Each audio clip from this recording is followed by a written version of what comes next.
வணக்கம் மக்களே, இது உங்கள் சேனல் XMR அஃபீஷியல். நம்மளுடைய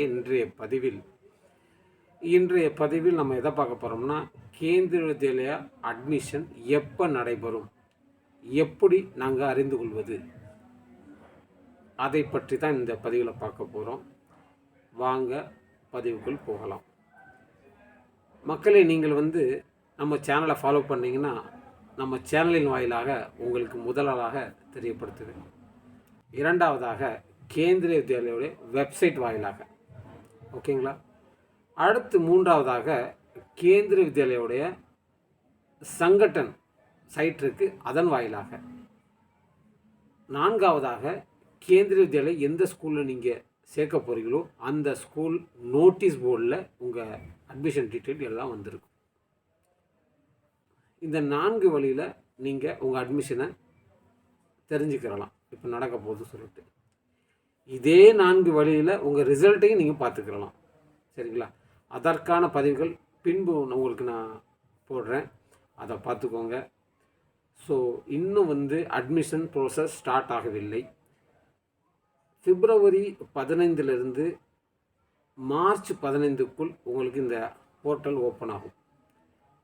இதில் 2 விதமாக நீங்கள் பண்ண வேண்டி வரும். ஃபஸ்ட்டு உங்களுக்கு ரிஜிஸ்ட்ரேஷன் ப்ராசஸ் இருக்குது, அதுக்கு அடுத்து தான் அப்ளிகேஷன் ஃபில்லிங் ப்ராசஸ் இருக்குது. இந்த ரிஜிஸ்ட்ரேஷன் ப்ராசஸில் என்ன பண்ணணும்னா, உங்கள் குழந்தையுடைய டேட் ஆஃப் பர்த் சர்டிஃபிகேட், உங்கள் குழந்தையுடைய ஒரு latest colour passport size photo, இது 2ம் தேவை. ஒரு இமெயில் ஐடி தேவை, ஒரு ஃபோன் நம்பர் தேவை. இந்த 4ம் இருந்தால் ஃபஸ்ட்டு ஒரு ரிஜிஸ்ட்ரேஷன் லாகின் ஐடியை ஜெனரேட் பண்ணணும். ஸோ அதுதான் நீங்கள் செய்ய போகிற முதல் விஷயம், சரிங்களா. சில டயத்தில் டெஸ்ட் போர்ட்டல் பண்ணியிருப்பாங்க. எப்படின்னா, உங்கள் அட்மிஷன் நடைபெறதுக்கு ஒரு மாதமோ இல்லை 15 நாளைக்கு முன்னாடியோ ஒரு டெஸ்டிங் போர்ட்டல் ஓப்பன் ஆகும். அதில் எப்போயுமே ரிஜிஸ்ட்ரேஷன் பண்ணிடாதீங்க. நாம் எப்போ சொல்கிறோமோ அந்த டயத்தில் போய் ரிஜிஸ்ட்ரேஷன் பண்ணுங்கள். ஏன்னா அந்த ரிஜிஸ்ட்ரேஷன் பண்ணும்போது நீங்கள் சில வேலிடேட் நம்பர் கொடுத்துருப்பீங்க, லாஸ்ட்டில் அந்த நம்பர் அடுத்த ரிஜிஸ்ட்ரேஷன் பண்ணும்போது இல்லாமல் போயிடும். ஸோ அதனால் பொறுமையாக பண்ணுங்கள். நம்ம எப்போ சொல்கிறோமோ அப்போ போய் ரிஜிஸ்ட்ரேஷன் பண்ணால் போதும். ஸோ அந்த லாகின் ஐடி வந்துடும். அந்த லாகின் ஐடியை வச்சு தான் ஃபர்தர் நீங்கள் அப்ளிகேஷன் ஃபில் பண்ண வேண்டியது வரும். இதை பற்றி டீட்டெயிலாக இன்னொரு பதிவில் நான் உங்களுக்கு தெளிவுபடுத்துகிறேன்.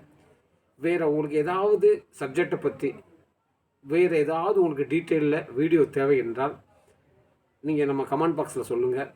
உங்களுக்கு அதற்கு தகுந்த போல் ஒரு வீடியோ பண்ணி நான் அனுப்புகிறேன். எந்த டவுட்டாக இருந்தாலும் கேளுங்க, நம்ம கிளியர் பண்ணலாம். ஸோ எனக்கு சில நாள்களில் எப்படின்னா டியூட்டி டைம்ஸ்லாம் ஆக்சுவலி எனக்கு சில டயத்தில் டைம் கிடைக்காது. ஸோ அதனால் ஒரே நேரத்தில் 2-3 வீடியோ ஷூட் பண்ணிவிட்டு ஒவ்வொரு நாளாக ஒன்று நான் பண்ணுவேன். ஸோ நான் ஃப்ரீயாக இருந்தேன்னா உங்களுக்கு ரிப்ளை கொடுப்பேன். அதே மாதிரி வீடியோனா அடுத்து போட்டுக்கிட்டே இருப்பேன், சரிங்களா. ஸோ அதனால் நான் சில டயத்தில் ஒரு நாள் கேப்பு 2 நாள் கேப்பு வரும்.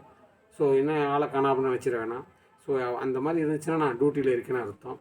ஸோ அதனால் பார்த்துக்கோங்க நீங்கள். ஓகே மக்களே, மீண்டும் அடுத்த ஒரு பதிவில் சந்திப்போம். அதுவரை உங்களிடமிருந்து விடைபெறுவது அமர்நாத். நன்றி, வணக்கம்.